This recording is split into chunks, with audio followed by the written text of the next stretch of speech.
नमस्कार, मैं हूं अजीत शुक्ला। आप देख रहे हैं अजीत 24 इंडिया। सपा भाजपा के लिए नाक का सवाल बनी ये सीट मुस्लिम इलाकों में खामोशी की चादर ओढ़े पड़ी है। दोनों दलों में कांटे की टक्कर चल रही है। यूपी की ये सीट भाजपा और सपा के लिए नाक का सवाल बन चुकी है।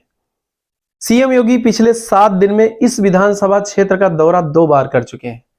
करीब 25 वर्ष से काबिज सपा ने वर्चस्व बनाए रखने के लिए पूरी ताकत झोंक दी इस सीट को हासिल करने में।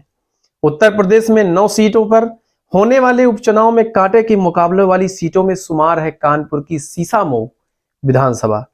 जेल में बंद 4 बार के सपा विधायक इरफान सोलंकी की विधायकी जाने के बाद इस सीट पर 20 नवंबर को मतदान होगा।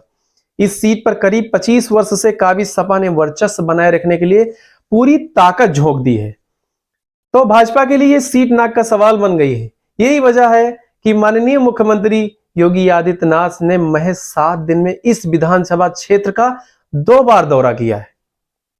सपा प्रमुख अखिलेश यादव 1 बार जनसभा कर चुके हैं और शनिवार को हुए मुख्यमंत्री के रोड शो के बाद जवाब में रोड शो कर सकते हैं। उधर सीट पर जीत का आकलन करने से दिग्गज नेता और विशेषज्ञ भी बचते दिखे हैं। हालांकि 45% मुस्लिम वोटर, 30% SC OBC और 25% सामान्य वर्ग वाली इस विधानसभा क्षेत्र में हिंदू मुस्लिम ध्रुवीकरण साफ दिख रहा है।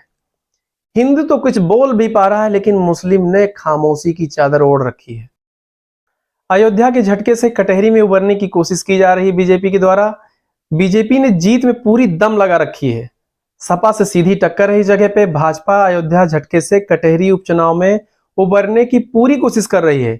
जीत के लिए बीजेपी ने पूरा दम झोंक दिया है। यहां सपा से सीधी टक्कर है। यूपी में इन दिनों उपचुनाव को लेकर पार्टियां मैदान में डटी हुई हैं। अयोध्या में लोकसभा चुनाव में मिली हार के झटके से उबरने के लिए बीजेपी ने अंबेडकर नगर के कटहरी उपचुनाव को जीतने के लिए पूरा दम ही लगा रखा है। यहां से भाजपा को बड़ी आस है। सरकार की तरफ से लंबे समय से बार बार यह संदेश दिया जा रहा है कि अयोध्या के साथ ही अंबेडकर नगर का भी विकास प्राथमिकता पर होगा। मालूम हो कि अंबेडकर नगर जनपद का सृजन करीब 3 दशक पहले अयोध्या तत्कालीन फैजाबाद जनपद को ही विभक्त कर हुआ था। ऐसे में अयोध्या से खासी नजदीकी अभी भी यहाँ के लोगों को रहती है। इसे भांपते हुए ही बीजेपी की सरकार की तरफ से लगातार ये कहा जा रहा है कि अयोध्या की तर्ज पर यहाँ का भी विकास होगा। हालांकि ये वायदे तो लोकसभा चुनाव के पहले भी किए गए थे, लेकिन उसका कोई असर यहाँ नहीं हुआ। 1.25 लाख से अधिक मतों के अंतर से बीजेपी प्रत्याशी को करारी हार का सामना करना पड़ा था। अब उपचुनाव में फिर से कटहरी और पूरे जिले की विकास का मुद्दा उठा है।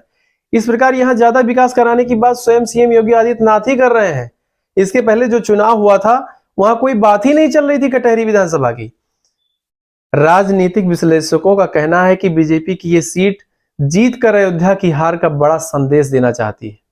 वो बताना चाहती है कि अयोध्या और आसपास के जिलों में भगवा राजनीति ही सफल है। भगवा राजनीति का दबदबा कायम है। कटहरी की जीत का एक असर यह भी है कि लोकसभा चुनाव में पूर्वांचल में आई सामने की सपा की सीटों की धमक को असर कम किया जा सकेगा। इसका फायदा आगे होने वाला है।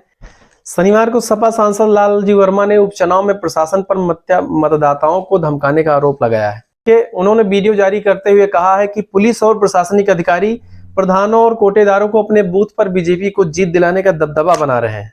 सांसद ने कहा है कि बीजेपी की जो गाड़ियां चल रही हैं प्रशासन को वो नहीं दिख रहा है। मनमानी यह है कि पाबंद करने की जो कार्रवाई हुई है उसमें 99% लोग सपा के कार्यकर्ता हैं।